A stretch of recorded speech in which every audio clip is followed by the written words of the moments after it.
All right, it's that time of the month when we get to have fun today. Welcome everyone to our ISM Carolinas Virginia Fireside Chat. It's a special edition. I'm actually not in the Carolinas or Virginia. I'm in Seattle, Washington, about to go enjoy and witness a wedding of one of our former speakers, Heather Fox, the toner queen. She's getting hitched this weekend and really excited for her. So as we start having folks come in, if you can in the chat, just let us know where you're attending from. I know we've had folks from all over the country to register for today, and we're really excited for this opportunity for you guys to meet the dynamic duo in the travel world.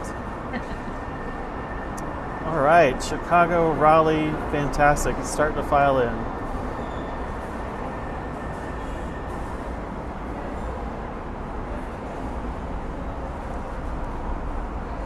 All right, one of my very own from Accord Healthcare, Elias. Fantastic. Thanks for being here. How about that, New York State? Look, we're covering the country. How about that, Michael and Louise? This is great. Love that. Plenty of places to travel, right? Specific topic here. Great. Well, one second. All right, I am trying to speak while we have cars at the highway right here next to me. Sorry about that, everybody. All right. So, wanted to, again, we hold this as part of the ISM, the Institute for Supply Management. We are the local affiliate for North Carolina, South Carolina, and Virginia.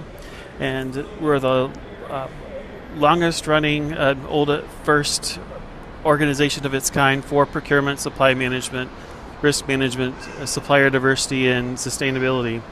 Headquartered in Tempe, Arizona. We are in at least 30 different countries. We're very excited to have you all here as part of the United States portion of it. And I am honored to welcome friends of mine that I met several years ago in, I think, Dallas, Fort Worth at my first ISM World. And I've got Michael Morrison and Louise Lysick here from Travel Leaders. Thanks so much for being here today. Thank you. Absolutely. Our pleasure. Our pleasure. So why don't we get started? If you can tell us, we met at ISM, and you've attended ISM World in the past, and you enjoy the wonderful venue there in Georgia and Atlanta, where we also have an ISM chapter. Michael, Louise, what's it about the ISM that you enjoy? Can you give us a little bit of your experience? Sure, absolutely. ISM is just a great opportunity. I'll start out by saying, my position within the company, what companies save money without having to tell your travelers about ISM. So we help design programs,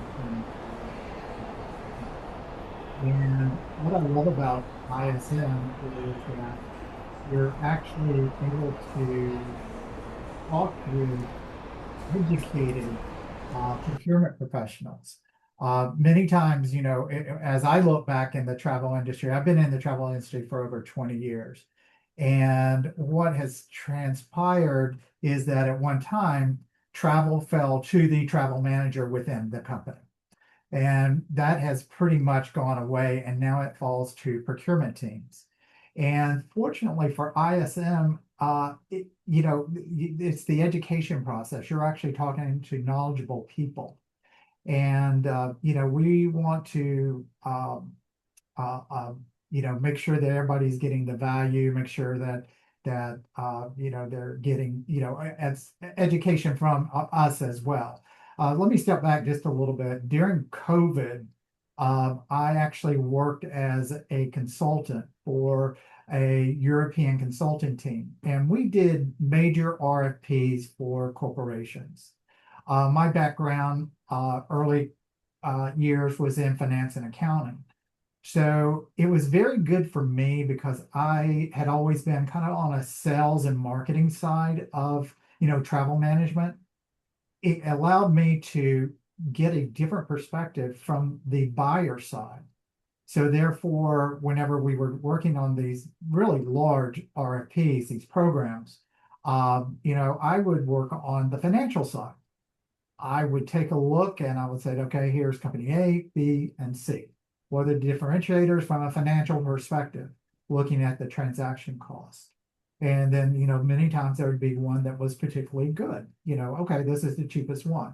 Are they going to go with that? It's such a large program they're looking at buying.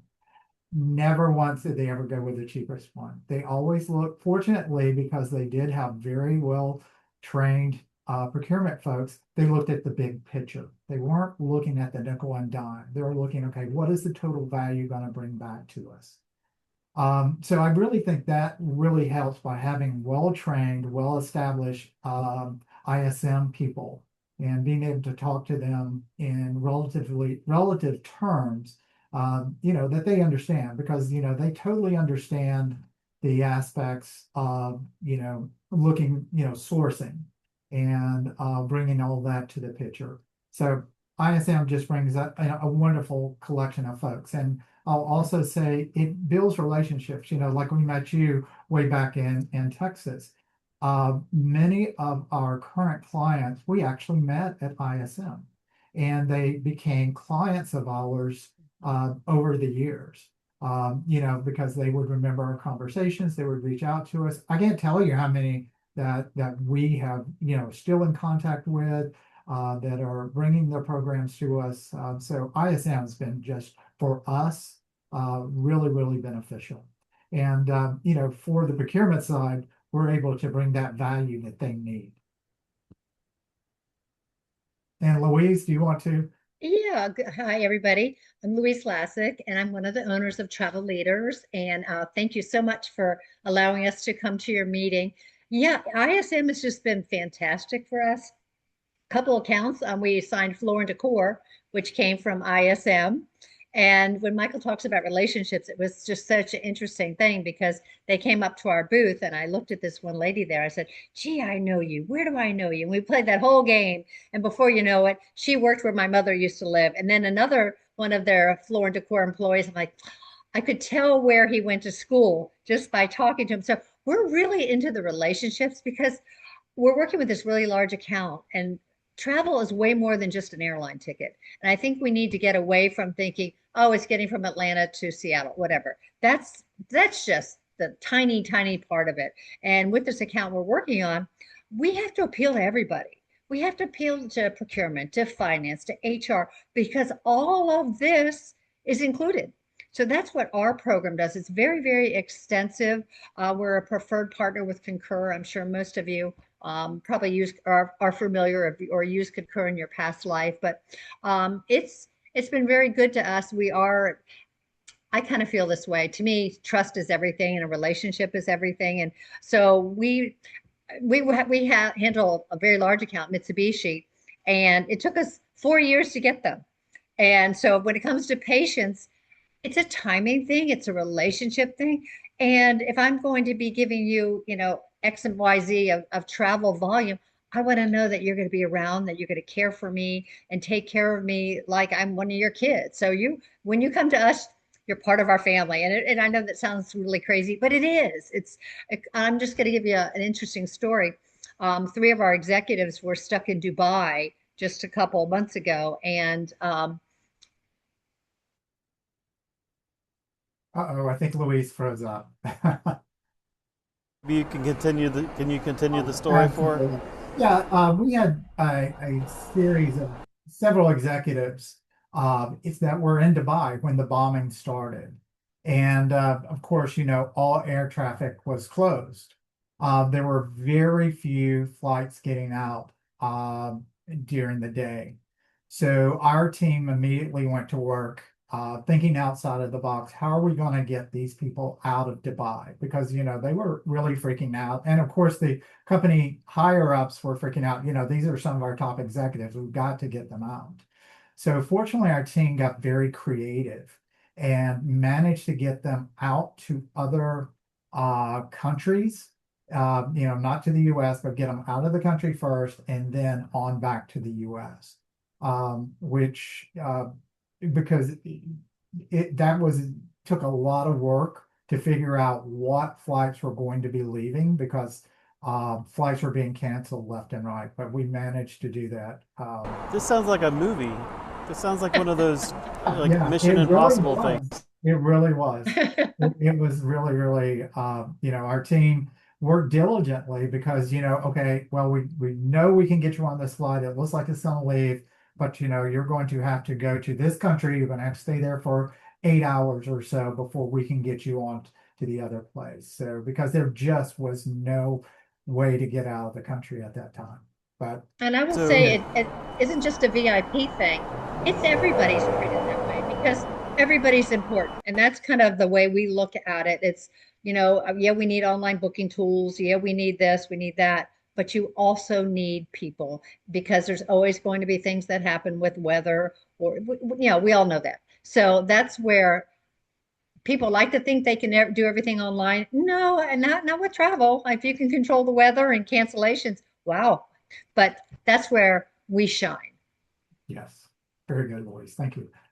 so here's my next question for you is a lot of when you start talking to clients, be it Mitsubishi or Floor and Decor, two that you mentioned already, if you could name the three top challenges that they say they have, not really what they really have, because we all know you have to ask why 5 times to get to the real reason. What would be the top three challenges that these potential clients say they have? I would say it's fragmented data. We go to them, we ask, how much air car hotel do you do?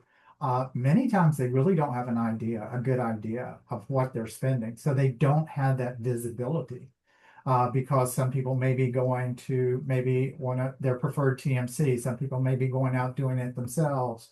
All types of things, not being consistent.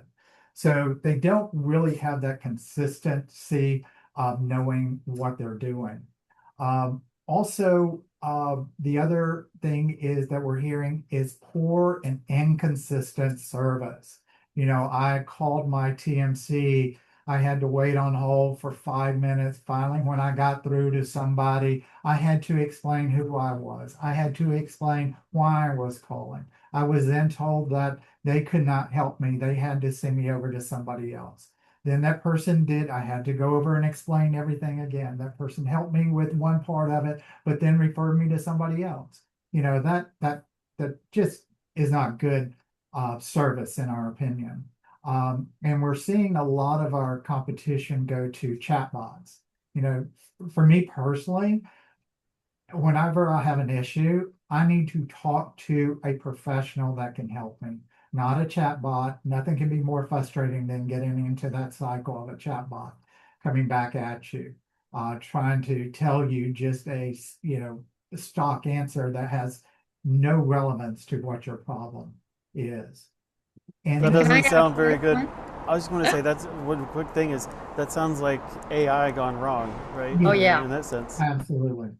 Can I And add a number four to your question? I got one more, Louise. Oh, okay, that'll be five. Okay. And then I would say balancing your control with your traveler adoption. I've seen programs where the travel policy is so strict, the travelers don't want to use it. They don't make it easy for the travelers.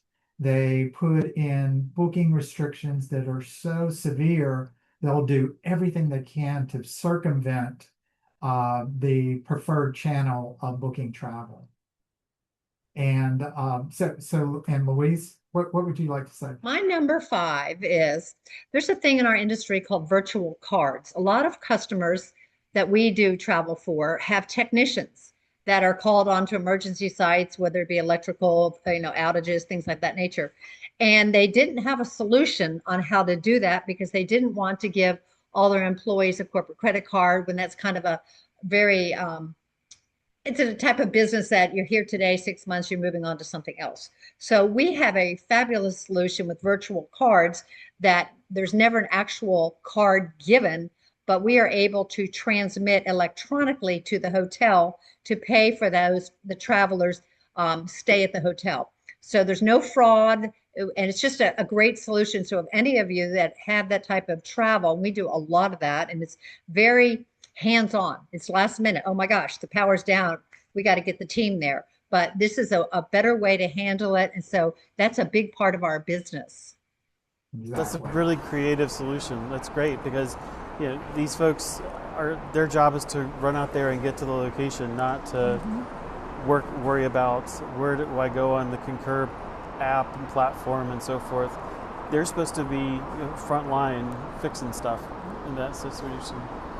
Well, I had a list of questions, like I had a little list of leading questions, but I swear I think you looked at them already. So, Oh, so I didn't look at them. oh, So, that's hilarious. Um, so I guess when you're talking, Michael, you're talking about the you were talking about, let's see, the folks in ISM, and having worked both in procurement consulting as well as a corporate in the corporate procurement. A lot of times, those of us from the consulting world really were told go after travel, and put in those firm policies so that we could get rate savings and and take things out to bid. There's this one tool I remember everyone was using. I'm not even going to get it right. It was, I wouldn't say lanyard, but I think that was on the marketing side. Yeah. Oh, okay, you know it. Okay, good. I got it right. yeah. But I guess when it comes down to it, when you talk to the folks, how knowledgeable on average do you think they are? Not as cool kids in ISM, but how knowledgeable have you experienced Good those question. Good folks? question. I would say for the most part, procurement folks are very knowledgeable on the ways to source, how to negotiate, evaluating the suppliers. Travel is such a unique entity that, whenever you get into it, procurement professionals really aren't that knowledgeable of the GDS. How many people know what a GDS is? How many people know what NDC is? Direct content. Uh, you know, there's so many little things within travel that are just unique to travel. And let me back up just a little bit. Travel in a procurement world is very different than buying a copier. Copiers, you can look at the standard features, blah, blah, blah. But travel for your employees is very personable.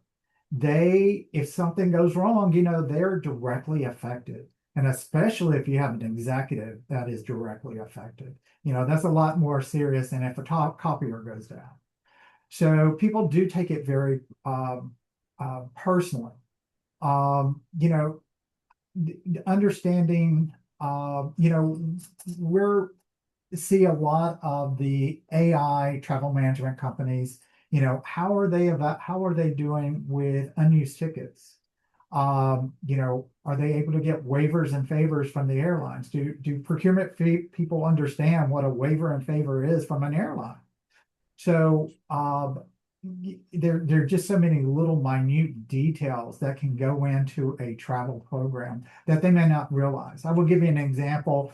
And we had a procurement person, they were doing a full-fledged RFP, and what did they do? They handed it to the junior person on the team. I mean, she had just started like a few weeks before. And she really did not, though she was very good at procurement and understanding all of that, she did not understand travel. So we actually took it upon ourselves to educate her, to bring her up to speed. And, honestly, from that friendship and then showing her, we're just not your typical vendor. We're actually your trusted advisor. Of course, they had to go with us down the road. So, it is all about a partnership, educating, because procurement people wear a lot more hats than just travel. So they've got other jobs. One example is that we have a company that they have gone with us, and they do understand their procurement team, is stretched. So they actually have hired us to work as a travel manager for their company. We call it outsourced travel management. So our person actually, takes negotiates all of their deals, uh, works with any complaints that come in from the travelers. Um, it looks at everything from a big strategic perspective and makes recommendations to the procurement team. So that's worked out really, really well. We did it for them as a 1-year program to help get them started and up, but they continue to renew the agreement every year because they really appreciate, how much is going into the program from their outsourced travel manager they have with us.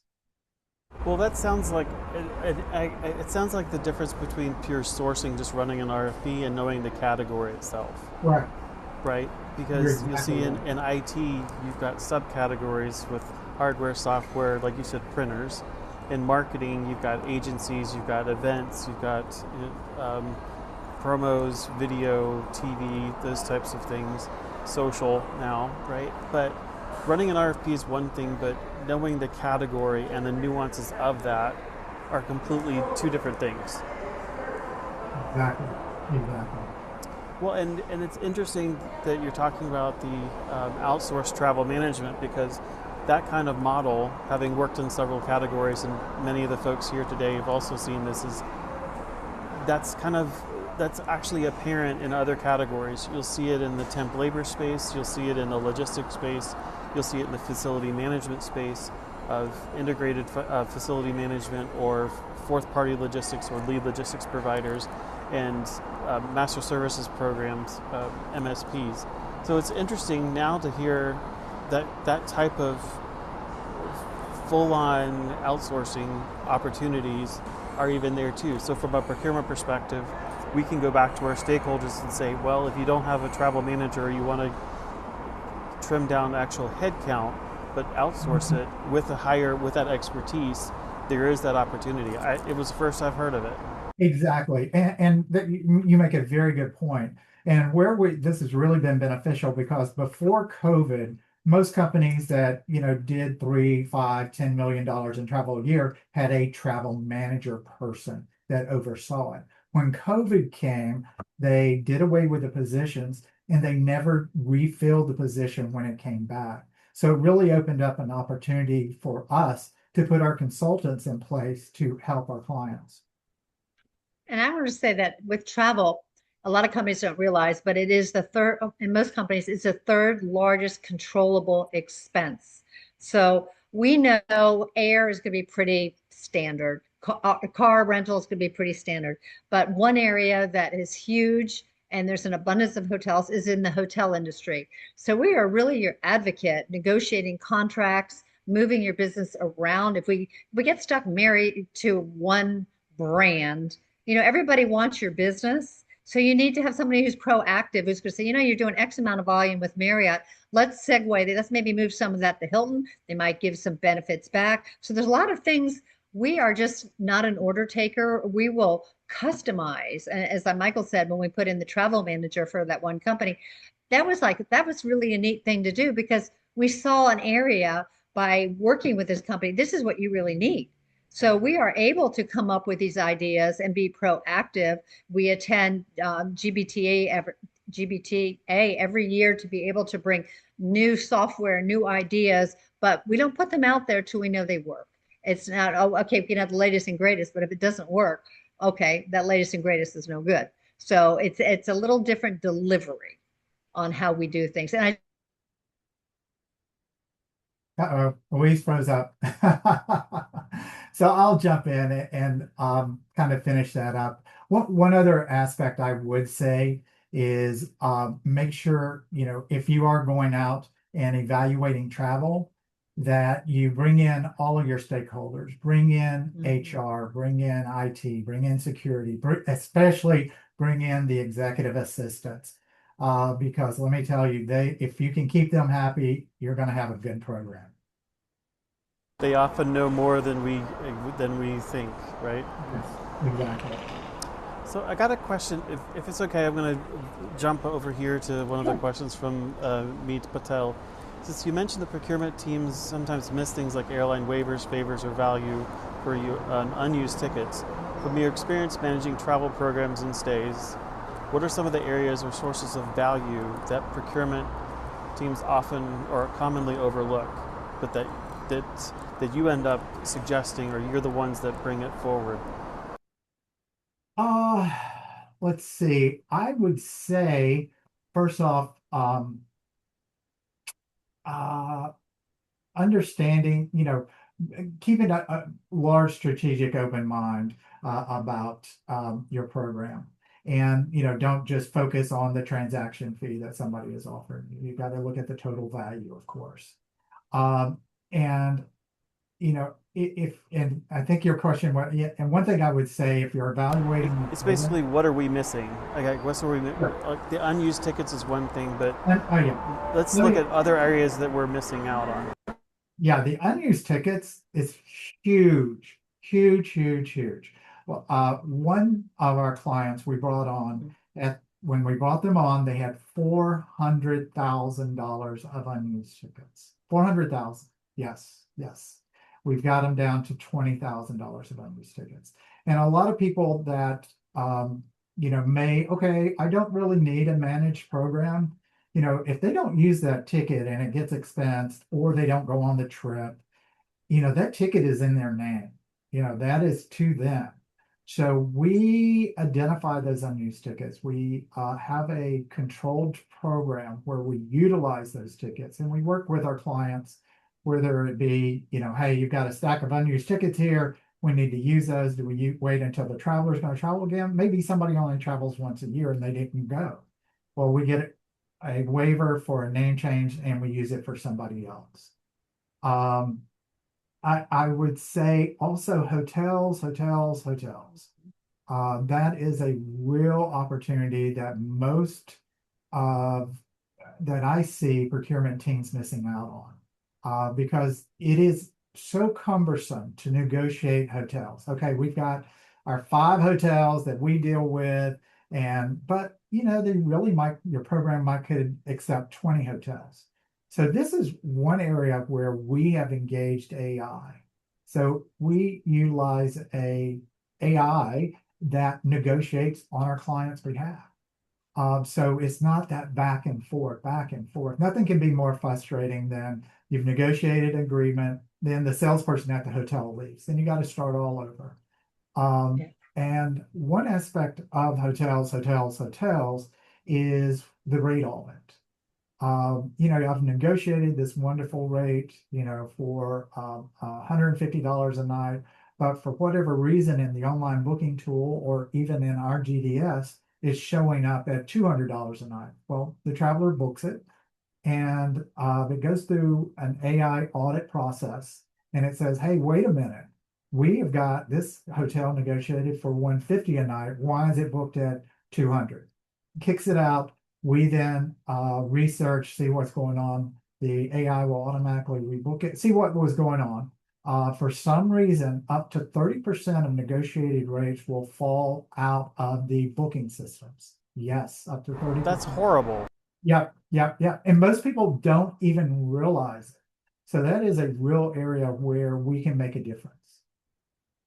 Well, I'm thinking So, 30, and then 30%, I mean, 30% using, like with Luis's comment about that one subsegment of technicians and repair folks, those aftermarket or after purchase maintenance agreement types of things, that 30% could be yeah, hundreds of thousands or even millions of yes, dollars. absolutely, depending on the program size. One other thing we do is rate reshopping. So say your traveler booked, a hotel room for 200 a night. A week out before they travel, there's distressed inventory. The hotel puts it out there at $100 a night. We're constantly monitoring the rates. So therefore we can go back in and we put parameters in. It's got to be the same hotel, same room category, same bedding, everything, and we'll book it at the cheaper rate. How do we do this within the contract confines of a contract negotiation, though? Because it sounds like the other example you said the booking tool is wrong, but then how do we craft the positions those conditions in the contract to allow us to even do that at all?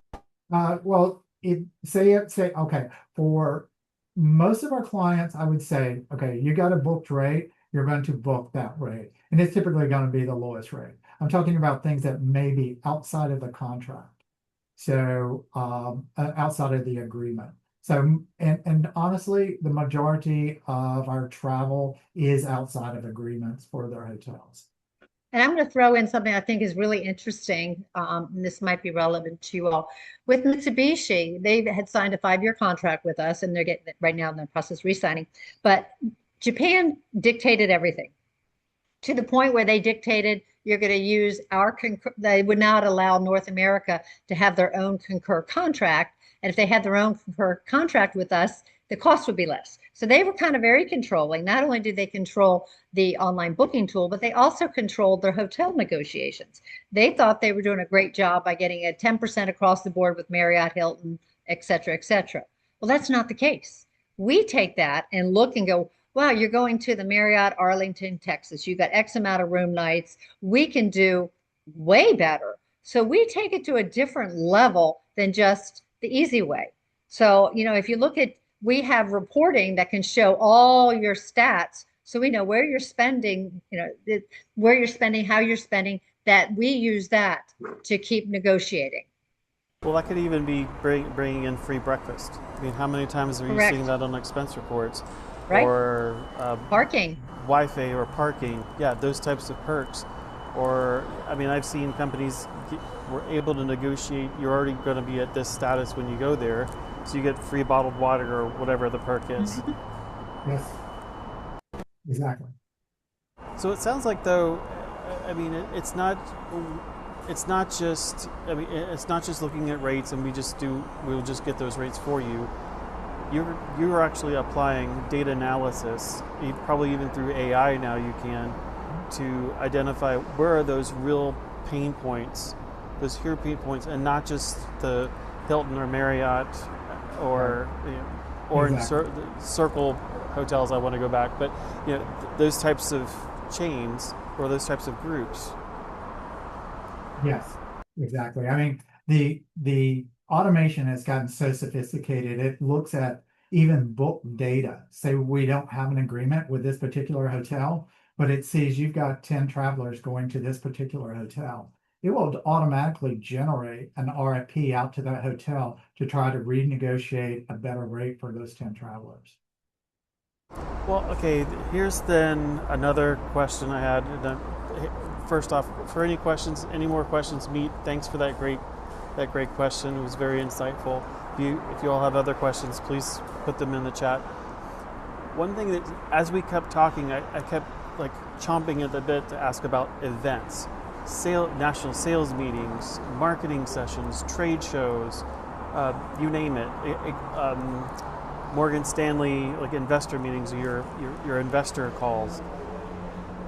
Help me understand how does that work within what we would then call the traditional travel world? Good question. Typically, most companies are going to keep that totally separate. And for two reasons, because the transient travel is its own thing. What we like to do is to engage both of them, because one missed opportunity definitely is, hey, we've got 1,000 room nights, with Hyatt that was booked for conferences and stuff. Well, those room nights may not be getting applied to our transient negotiated rate. So it's very important that you have the visibility into both programs to make sure where you can to bring those together. Also for the airline contracts, the same thing. Do you Let's often have them as the same stakeholders or different stakeholders? It would be different stakeholders Okay, because they so it's do almost, operate. so you'd have to then broker one department with another to then kind of understand the holistic effect. Correct, correct, And a exactly. lot Because of companies will have an event department, and they want to hold on to that, which is fine. It's all personal, and we just enhance that. And if they just want to, have us do the air, We also can provide manifests. So you have arrival, departure manifest. We also could do meet and greet. There's so many things. We just need to know what you need. And we kind of get in there like, let's talk about the group and come up with better solutions. So that sounds like a missed opportunity for us not inviting the events department as Yes, stakeholders in the RFP. Right. very important. Correct. Meet's on a roll. Meet Patel's on a roll here. The follow-up question to the data part. He's cluing in. He's cluing into what we're talking about. When you work with a large client with significant airline and hotel spend, how would you approach the client's data? What do you look for first? Like, how do you kind of unravel the onion, so to speak? What do you look at first? Is there a way that are there certain tips, like cues that you want to look for, certain dots you want to connect?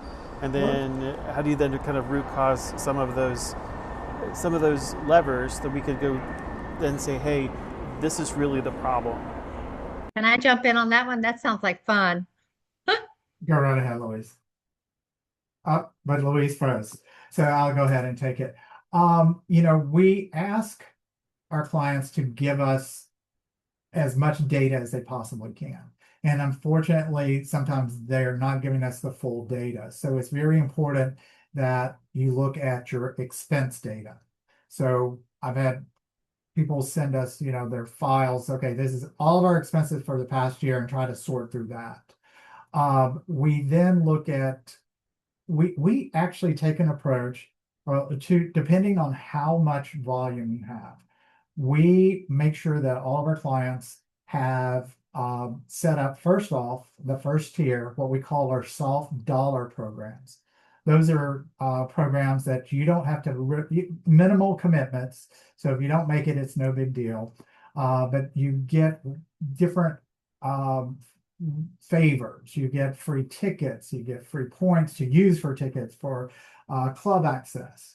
The second tier is if you're spending over 500,000, you can get into the mid-market program, and actually 250 for some airlines, 250,000 with an airline, you can get into their mid-market. So we look at that and we work with you on your behalf, going to the airlines and seeing what they'll do. Sometimes it can be a challenge, to be honest. You've got a company that's headquartered in Atlanta, one that's headquartered in Charlotte. So, you go to American and if you're in Charlotte, we want a deal. And they're like, you got to fly us anyway. We're really not going to cut you much of a deal. They may cut you a deal on some of the international stuff. And depending on your program, depending on your program and the volume of it, and where your cities are, where your locations are, there's so many factors that play into that. We actually do have an analytical tool that we use, to help evaluate your program, and it kind of give you the big picture.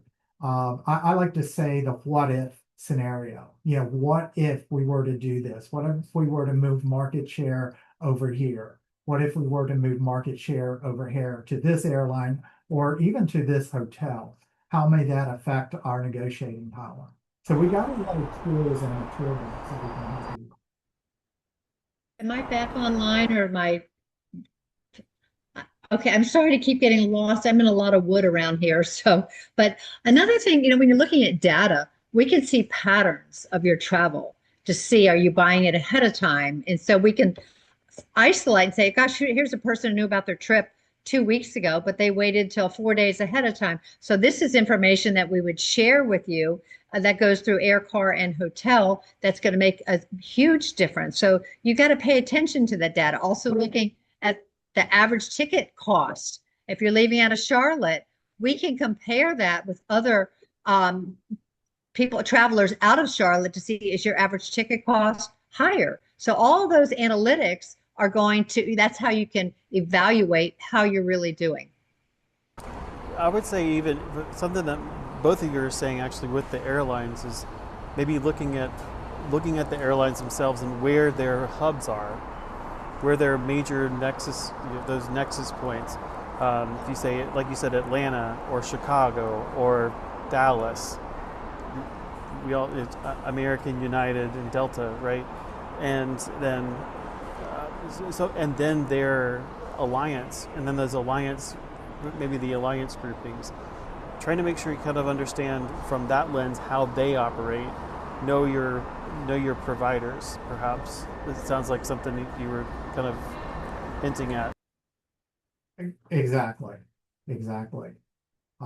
As I said, we've got the analytical tools that we can kind of make good guesses and approach the airlines in a very, as I call it, strategic way to see what they'll do. We also will help our clients evaluate any proposals that the airlines have given them. It is not like, hey, let me just take this deal that so and so airlines given me. Let us take a look at it because we, do this for our clients on a day-to-day basis, so we know what to look for. So we can say, oh, maybe ask for, they're offering you a 2% discount in this market. Go ahead and ask for 5. And because, your numbers actually might support that. Here's another comment. I guess you said that talking with the executive admins or other folks. Um, what other benefits or outgrowth, like secondary or ancillary benefits, have you seen come out of a newly managed travel program, such as employee retention, or being an employer of choice, or culture, those Yeah. types of things? Two things. First, I'll just get we're work with a lot of clients that have independent contractors, and so they have told us they want no friction with these folks because they have difficulty in attracting folks. So for them, travel is a perk, and they want to make it as easy and seamless for them as possible. From a, I would say, risk management perspective, uh, we're actually monitoring the travelers as they're on the road. So we provide our risk management or companies' risk management teams with a dashboard that says where their travelers are at any given time. So if there is an incident, they know exactly, okay, oh, we got these 5 people here. Let's check on them to make sure. They can even have the capability to push out notifications to them, to make sure they're okay. But that we could spend an hour on that capabilities. But one other thing is just the tool that we use is called Safe to Go. It monitors your travelers as they're on the road. Say you have a flight delay, you're going to miss your connection. We're already prompted, oh, this person's going to miss their flight. Let's go ahead and rebook them. Instead of the traveler having to get off and go to stand in a line or call the airlines, most times we are pushing out a notification, hey, we've got you protected for this connecting flight.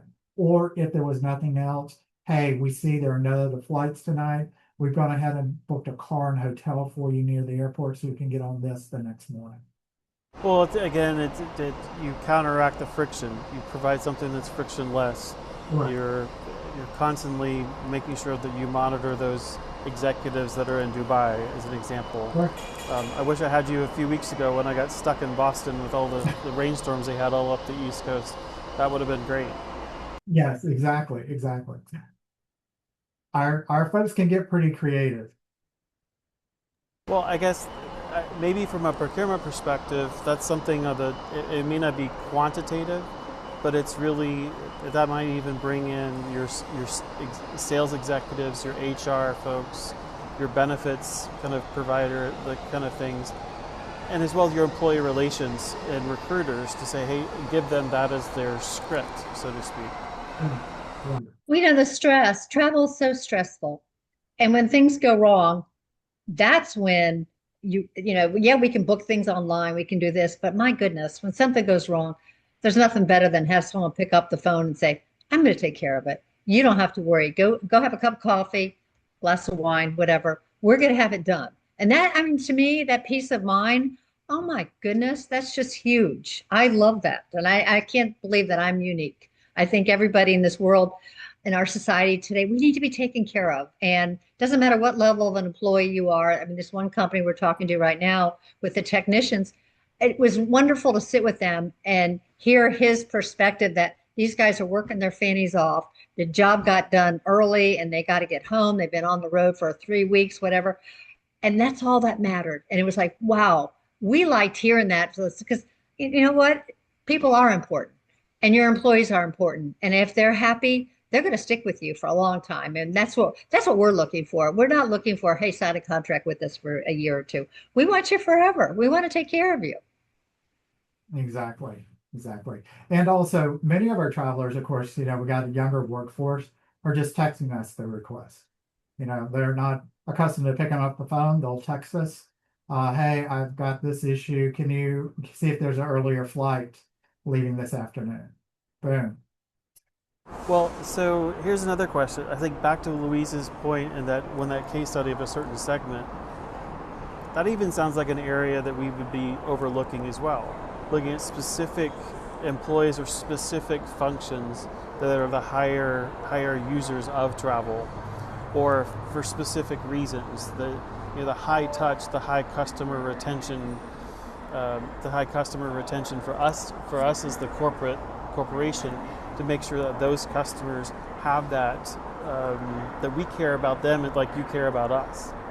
It sounds like if we were able to find a way analytically to segment that, or perhaps with your help, to say, hey, why don't we include this as its own specific project within your travel program? Good. Exactly. Exactly. Many No, companies do see, yeah, as I said, do show it as a benefit. Well, it sounds like it has the value, but it also then goes back to sales and helps making sure that we have extended, like that we get those customers and we keep those customers and allow that to grow because they can trust us with that little bit. No different than you guys coming to us. Exactly. You make a great point. We're working with a client now, and that was one of their big focuses.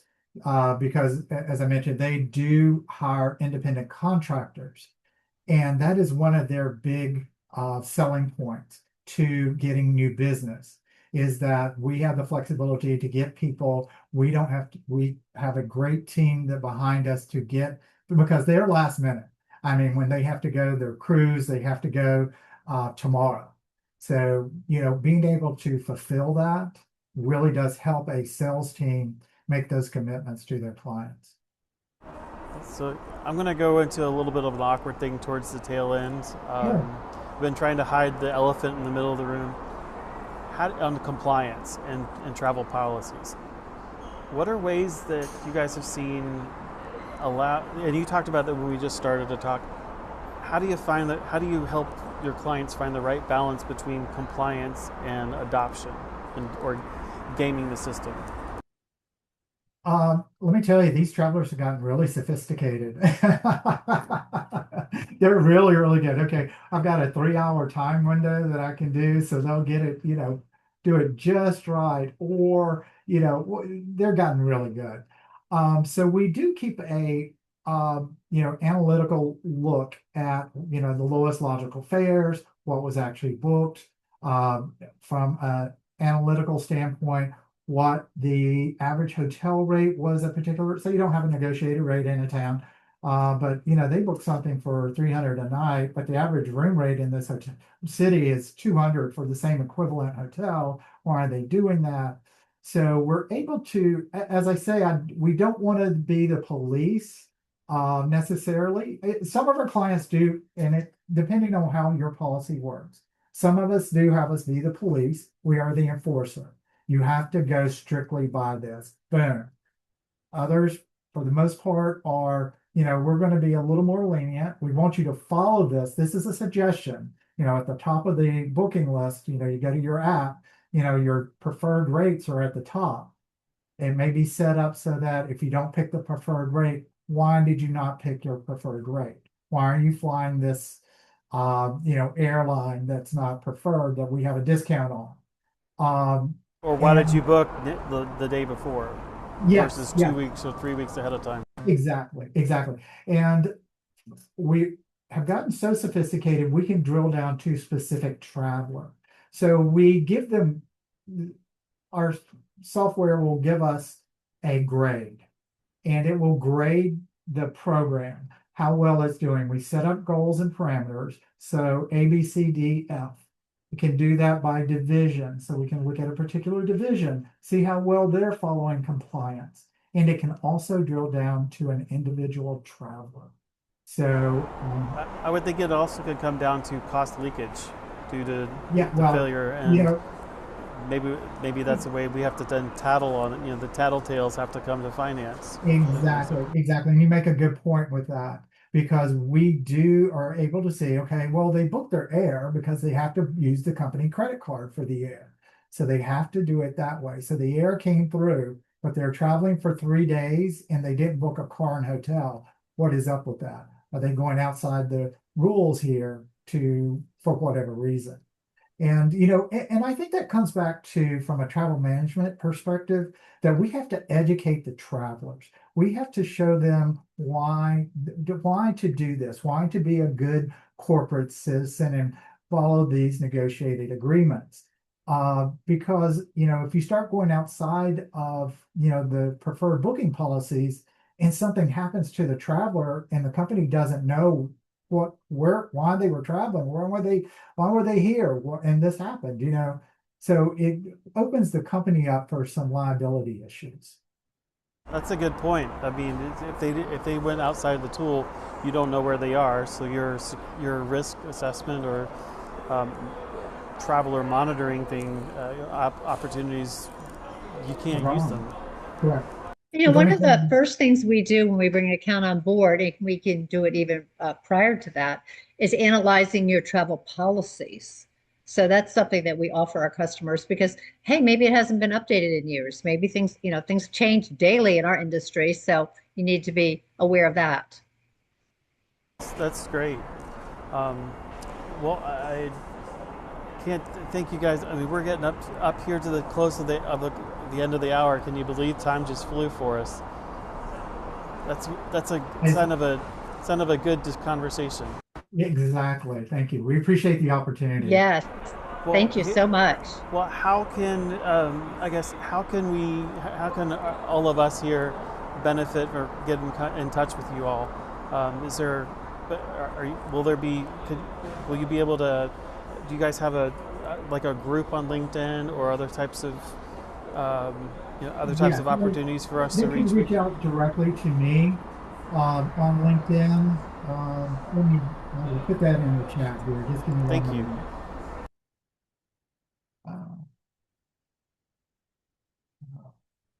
Uh, More about us and just do a discovery call, finding out what you're doing and take it from there. That's how we start or like to start. So it's your decision. Fantastic. Well, on behalf of ISM Carolinas, Virginia, and for me personally, I love being able to work with you on this. It's been a fun exercise, and I love being able to talk about procurement topics that aren't often covered in our webinars. And yeah, you helped open my eyes, and I know many of us as well here, to the world of travel. So thank you very Well, much. thank you Really so appreciate it. much. We so appreciate it. Everyone have a good day. Hey, All and I right, put my LinkedIn address there. It's got my contact information, so feel free to reach out to me if you great. have any questions. Thanks so much. Take Wonderful. care, Thank you, everybody. everyone. Bye-bye. Bye, guys. Safe travels.